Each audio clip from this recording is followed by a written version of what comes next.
આંગણવાડી અને આશા વર્કરોને ન્યાય આપવામાં સરકાર નિષ્ફળ નીવડી છે। સરકારના બહેરા કાને આશા વર્કરોની વ્યથા પહોંચી નથી શકતી।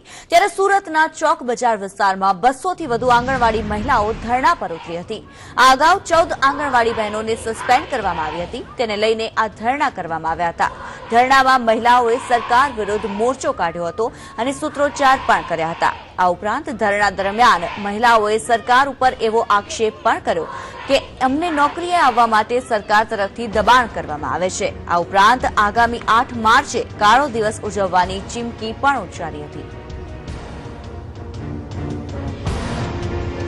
પડશે કેમ કે અમે ધરના કરીએ, અમારા હક માટે લડીએ તો ઉપરી લેવલથી દબાણ કરીને અમને છૂટા કરવામાં આવે છે। એવું ચાલે જ નહીં ને ભાઈ, ન્યાય માટે લડવાનો અધિકાર અમને નથી, અમે નહીં લડી શકીએ। પ્રતિનિધિ જે અમારા પ્રતિનિધિને ચૂંટીને લાવ્યા છે એ લોકો જો અમારા પર દબાણ કરે એવું તો ચાલે જ નહીં। કોર્પોરેશનમાંથી દબાણ આવે, સીડીપીઓના દબાણ આવે, સુપરવાઇઝર પ્રોજેક્ટ ઓફિસરોના દબાણ આવે, નેતાઓના ફોન આવે, એવી રીતના ક્યાં સુધી ચાલશે? આ અન્યાય છે નારી શક્તિ પર।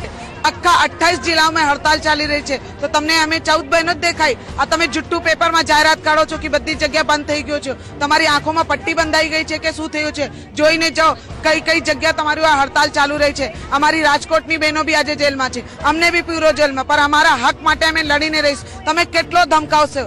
ઉપરી રાજકારણીથી અમને ધમકી અપાવો છો, અમે હેલ્થ સેન્ટરથી ધમકી અપાવો છો, આશા વર્કરો, સુપરવાઇઝર, સીડીપીઓ, પ્રોગ્રામ ઓફિસ અમારી જાન લઈ લીધી છે। અમને ઉપર એ આક્ષેપ લગાવ્યું છે કે તમે બીજા બહેનોને ભડકાઈને અહીંયા લાવીને એ કરો છો। અરે તમે એક બહેનનો ઇન્ટરવ્યુ લો, એક બી બેન જો એવું કહી દે કે અમે ભડકાઈને લાવ્યા છે તો અમે જાતે છોડીને જતા રહીશું। સીડીપીઓ સુપરવાઇઝર અમને ફોન કરીને ધમકાવે છે કે જોડાઈ જાઓ, નોટિસ આપી દઈશું આમ તેમ, પણ અમે કઈ એમને સાંભળવાના નથી। અમે અમારા હક માટે લડવાના છે, અમે અમારા જાતે લડીએ છીએ। જ્યાં સુધી અમારો પગાર સંતોષજનક નહીં મળશે ત્યાં સુધી અમારી લડાઈ ચાલુ છે। અમારા પર કોઈનું દબાણ નથી, યુનિયન વાળી બહેનો અમને કઈ ફોન કરીને બોલાવતા નથી। અમે અમારી જાતે જ યુનિયનમાં જોડાયા છે અને જાતે જ અમારે પોતાના હક માટે લડાવે છે। જ્યાં સુધી અમારો પગાર સંતોષજનક મળશે ત્યાં સુધી જ અમે લડત ચાલુ જ રાખશું ને।